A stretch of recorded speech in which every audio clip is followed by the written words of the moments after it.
इस वीडियो में हम लोग प्रमुख आयोग एवं समितियों से संबंधित जो भी जानकारी होगा और जो पिछले एग्जामों में आ चुका है उसके बारे में हम लोग पढ़ेंगे। जैसे नीति आयोग, उसके बाद हो गया नीति आयोग हो गया, उसके बाद इसमें पढ़ेंगे हम लोग कुछ पढ़ेंगे और जो भी है हम देख लेते हैं इसको एक बार। तो सबसे पहले हम लोग नीति आयोग के बारे में जो भी इम्पोर्टेंट है, और इससे तो अब लगभग सभी एग्जामों में क्वेश्चन आया है, आता है और आगे भी आएगा।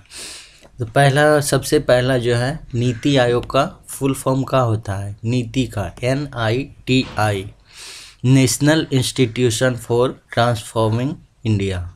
इसका फुल फॉर्म क्या होता है? National institution for transforming India. 2 number है, नीति आयोग का स्थापना कब हुआ था? 1 जनवरी 2015 को। नीति आयोग का स्थापना कब हुआ था? 1 जनवरी 2015 को। तीसरा है, नीति आयोग को योजना आयोग के स्थान पर स्थापित किया गया। नीति आयोग को किसके स्थान पर बनाया गया? योजना आयोग के स्थान पर स्थापित किया गया। 4 नंबर है, नीति आयोग की अध्यक्षता कौन करते हैं? प्रधानमंत्री। नीति आयोग की अध्यक्षता प्रधानमंत्री करते हैं।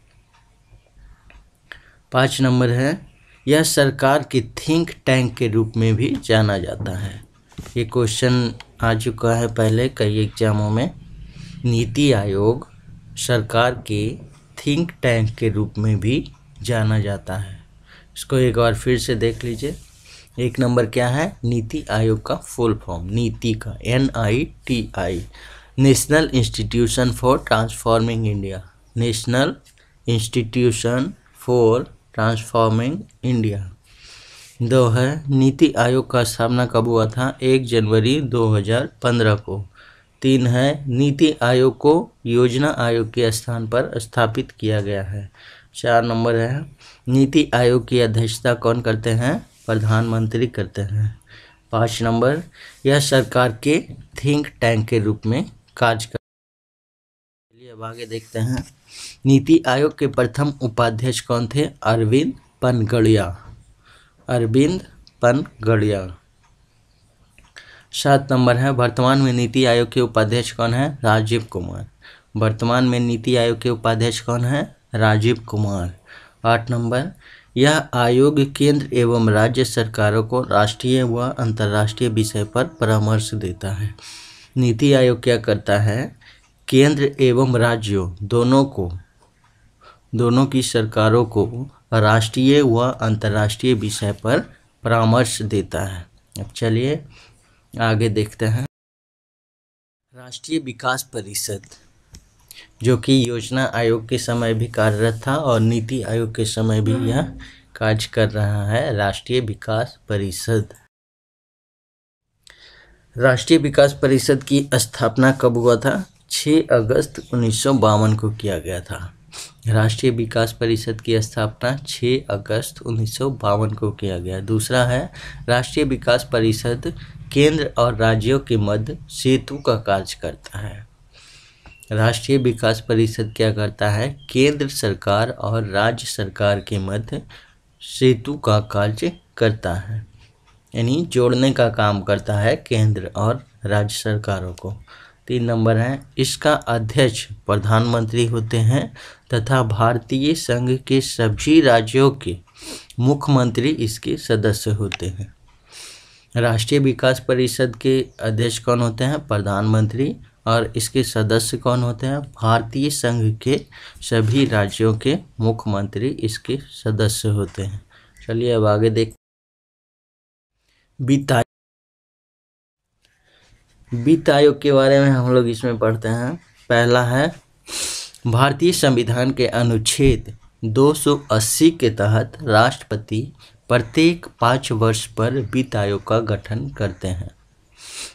भारतीय संविधान के किस अनुच्छेद में वित्त आयोग का उल्लेख किया गया? अनुच्छेद 280 में। और यह प्रत्येक 5 वर्ष पर राष्ट्रपति के द्वारा इसका गठन किया जाता है।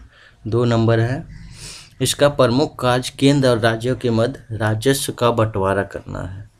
जो भी आयकर इनकम टैक्स प्राप्त होता है केंद्र सरकार को, उसमें कितना हिस्सा राज्य को दिया जाए और कितना हिस्सा केंद्र के पास रहेगा, इसका निर्णय कौन करता है? वित्त आयोग करता है। इसका प्रमुख कार्य क्या है? केंद्र और राज्यों के मध्य राजस्व का बंटवारा करना है। 3 नंबर है, राष्ट्रपति के द्वारा इसके एक अध्यक्ष तथा 4 अन्य सदस्यों की नियुक्ति की जाती है। वित्त आयोग के जो अध्यक्ष होते हैं और सदस्य होते हैं उसकी नियुक्ति राष्ट्रपति के द्वारा की जाती है। 4 नंबर, 1951 में गठित पहले वित्त आयोग के अध्यक्ष कौन थे? केसी नियोगी थी। वित्त आयोग का गठन सबसे पहले कब हुआ था? 1951 में, और उसके पहले अध्यक्ष कौन थे? केसी नियोगी। 5 नंबर है, 14वें वित्त आयोग के अध्यक्ष कौन थे? वाई बी रेड्डी, जो कि 2015 से 2020 तक रहे। 14वें वित्त आयोग के अध्यक्ष कौन थे? वाई वी रेड्डी, जो कि 2015 से 2020 तक रहे थे। 6ठा है, 15वें वित्त आयोग के अध्यक्ष कौन थे? एन के सिंह, जो कि 2020 से 2025 तक रहे थे। 15वें वित्त आयोग के अध्यक्ष कौन थे? एन के सिंह, जो 2020 से 2025 तक जिनका कार्यकाल है, यानी जो वर्तमान में है एन के सिंह 15वें वित्त आयोग के अध्यक्ष हैं। चलिए अब आगे कुछ देख लेते।